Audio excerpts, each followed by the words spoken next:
Okay, let's unpack this. Today, we are undertaking the ultimate personal rebrand. Hmm. But, and this is important, we're deliberately avoiding that whole superficial glow-up thing. Right. We're actually adopting a high-level corporate strategy, which is why the central metaphor for this entire deep dive is, well, it's treating your life and your future like you are the CEO of a billion-dollar company. And that aggressive reframe is the absolute key. It gives you the distance you need. How so? Well, companies don't do these expensive, risky rebrands just because they're bored, Or they want a new logo. Exactly. They do it because their existing identity, their culture, their internal habits is actively limiting their future. So if you feel capped or stuck, it's probably because your current identity has become a ceiling. It's a ceiling, not a foundation. That's a perfect way to put it. Okay, so our mission today is to distill this massive strategy into two major actionable chapters for you. And we're not talking about your shoes. No, we're defining your personal brand by your core operating system. Your beliefs, your habits, your boundaries, and just, your presence. So we have to fix the internal belief system first. And then build the new operational structure on top of that. Right. And the goal here is not to overwhelm you with a massive to-do list. It's to move past all that vague self-help stuff and dive straight into CEO-level execution. Sharp, actionable knowledge. Knowledge that moves the needle right away. Okay, so let's jump straight into chapter 1, who you already are. This is all about that identity foundation. And the source material says the required starting point, the non-negotiable, is adopting an aggressive internal reframe. It uses very strong language, and for good reason. It's a shift from that constant self-doubt to just absolute, unapologetic conviction. It's critical, isn't it? Because until you fundamentally change that internal dialogue... That little voice. Yeah, that little voice that says, I don't have enough experience, or I'm not qualified, or look at everyone else on social media. Until that changes, you're just running the old, failing company strategy on a loop. Your thoughts are, quite literally, creating your future reality. So this reframes the whole idea of personal development then. It's not about making up a brand new personality. It's the complete opposite. It's about self-discovery, which the sources frame as remembering who you are. Your unexpressed self. I like that. Yeah, think of it like this. Your current self is a perfect diamond, but it's covered in layers of, dust and grime. Okay. The work isn't creating the diamond. It's just removing the blockages, the trauma, the bad friendships, the limiting beliefs that have forced your system into survival mode. The diamond was always there. It was always there. I love that. It's like peeling an old, faded sticker off a window. The glass was always perfect underneath. So let's talk actionable steps. Let's do it. The first key action for proving this intrinsic value is something called the small wins inventory. And this is so much more than just listing your big awards. Right. Think of it as cataloging your resilience assets, not just your profit reports. We're looking for subtle but really significant evidence of your fortitude. So go back and list every time you showed up when you were genuinely scared. Yes. Or list the fact that you consistently do the self-work. You're reading the books, you're listening to deep dives like this, you're trying new routines, even when things haven't worked out immediately. That proves commitment. It proves you execute. It's forensic proof. The source also suggests reflecting on the fact that you are often already in a place that your 5 years ago self was literally praying to be in. And we forget that, don't we? Mm. A CEO does quarterly reviews. They look back. We just sprint to the next goal. Exactly. Yeah. We never pause to catalog the wins. So this small wins inventory proves you're a reliable, resilient asset. And once you have that internal proof, that foundational belief, you can move on to the second key action. Which is the embodiment practice. So we've got the internal proof. How do we start testing this new identity in the real world? Like, how does a CEO prototype a new product? Through this practice, you live the life of your ideal self for just one day. A test drive. A neurological test drive. You're immersing yourself in their energy, their frequency, to show your brain that this desired future is actually accessible right now. And the sources get really specific about what this immersion looks like. It's about committing to the tone of the day. It's pure, unapologetic confidence. Think about it. Yeah. Putting on that dramatic coat you always save for a special occasion. Or the high heels. Yes, and strutting through your dream city or even just your neighborhood and not caring how you're perceived. It's also about committing to abundance. So confidently spending time alone, maybe window shopping or getting a fancy matcha latte. Always being slightly overdressed. Yeah. Dissolving that fear of perception. So instead of hunching over your phone, you're making eye contact. Maybe you're complimenting a stranger or talking to a salesperson. You're proving that the energy you need is portable. It's Yeah. available today. That exposure is so vital. It creates a reference point in your brain. Okay, so that brings us to the final foundational action in Chapter 1, which is maintaining the good story. This is a big one. Because we are so good at rehashing our traumas and failures in our heads. Right. Constantly. We do it until we've built up enough limiting beliefs to keep ourselves locked in the past. So the good story focuses on the non-negotiables. Your intentions, your values, your morals. How you show up for people.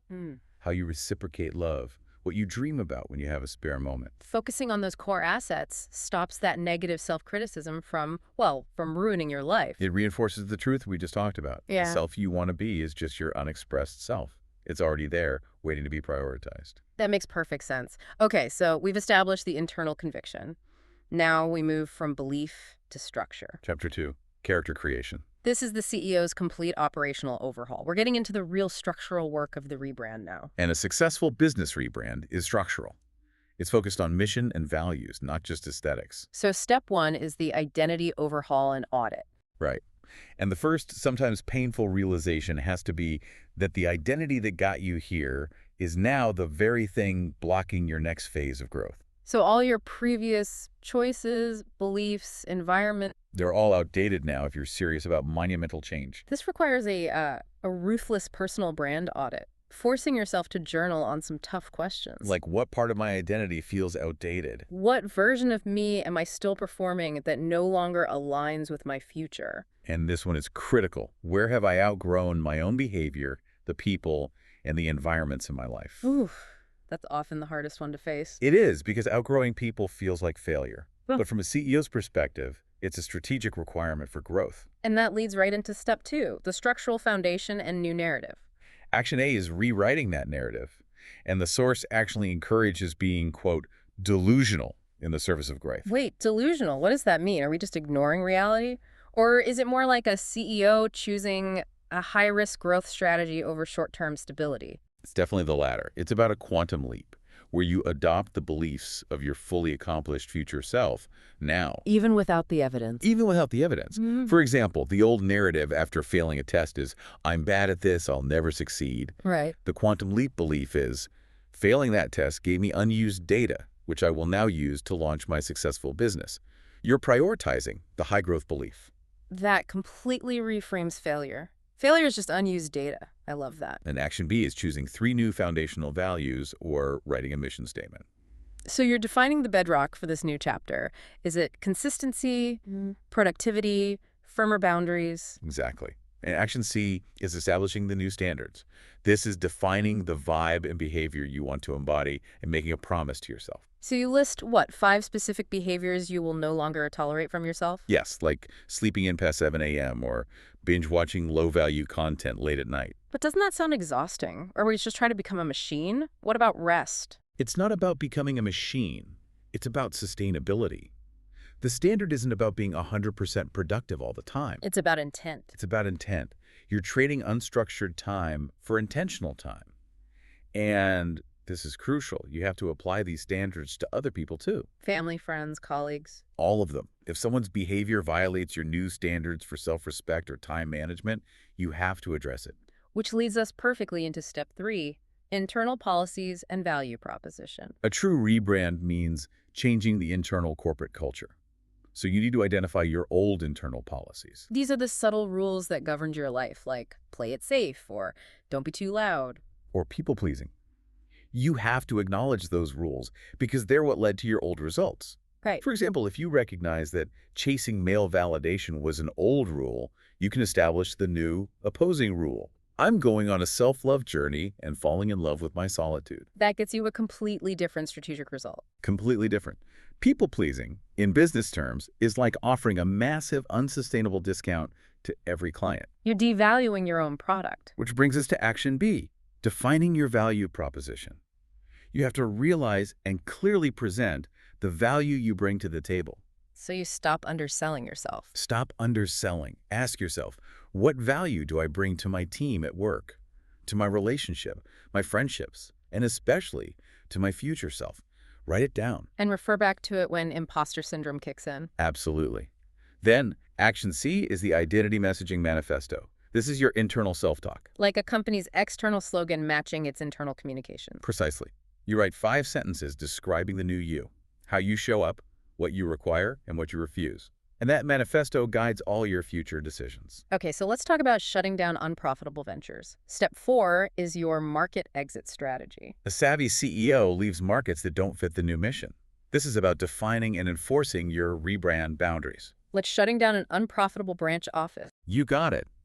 Identify things that are costing you more emotional capital than they provide.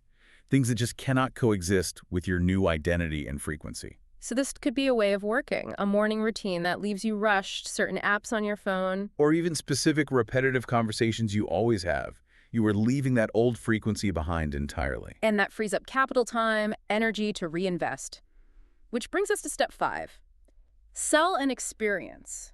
Lifestyle mapping. This is where the business metaphor just sings. It really does. Business success comes from selling a feeling and experience. Dior isn't just selling perfume. They're selling confidence, luxury. Right.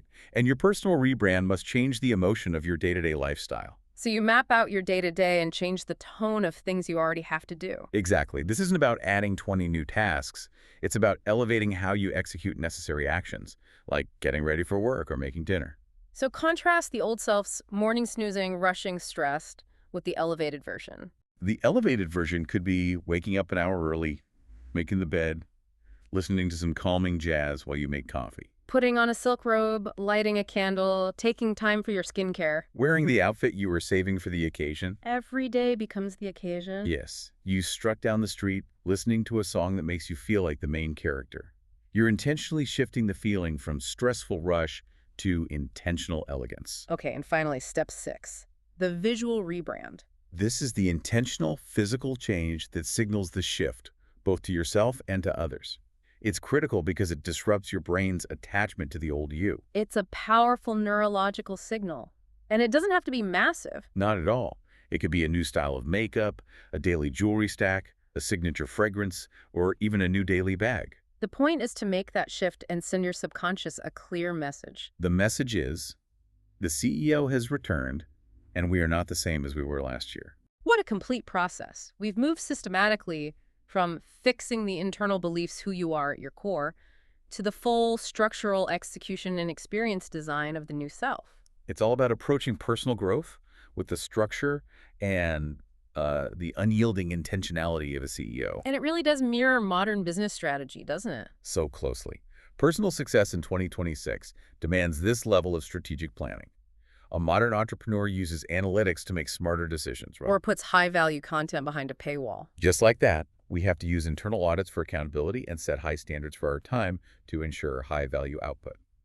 So the key realization here, I think, is that your ideal self and your biggest goals are not some distant, unachievable things. Are not. They are simply a reflection of your own mindset and personality, just waiting to be unlocked by structure and conviction. So, after hearing this whole structural overhaul, look back at the old culture of the company you used to run. What one old internal policy or rule, maybe don't be too loud or people-pleasing or even play it safe, are you ready to acknowledge and eliminate today?